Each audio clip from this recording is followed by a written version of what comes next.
પ્રશ્નો છે. કચ્છ જિલ્લાના અંજાર પોલીસ સ્ટેશન ખાતે જે એક ટોળકી હતી જે વ્યાજખોરીની બદી કરીને ઘણા બધા લોકોને પોતાની જે પ્રવૃત્તિથી હેરાન પરેશાન કરેલ છે અને જેના લીધે આ આખી ટોળકી ઉપર જેમની મુખ્ય gang leader Riya Goswami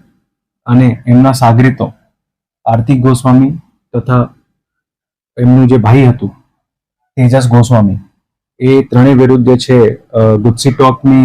act હેઠળ કાર્યવાહી કરવામાં આવેલ છે, જેમાં એ ત્રણેયને એમાં ડિટેન પણ કરવામાં આવેલ છે. આ જે આખી ટોળકી હતી એમની ગુનાહિત ઇતિહાસ જોઈને આ ટોળકી વિરુદ્ધ વ્યાજખોરીના ગુના છે, એક્સટોર્શનના ગુના છે, મારામારી, સુસાઇડ કરવાની પ્રેરિત કરવા માટેના અને ઇન જનરલ લોકોને ધમકી આપીને પોતાની કામગીરી કરાવવાના.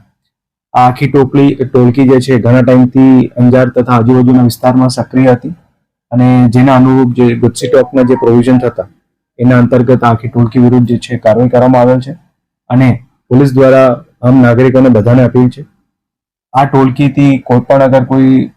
જૂનામાં કોઈ ભોગ બનેલો હોય અથવા તો કોઈ ભોગ બનેલ એવા ઇસમો હોય જે પોલીસ સમક્ષ આવવા નહીં માંગતા હોય તો એ પોલીસને ખાનગીમાં પણ જાણ કરી શકે અને જે લોકો એમની વિરુદ્ધ ફરિયાદ દાખલ કરવા માંગતો હોય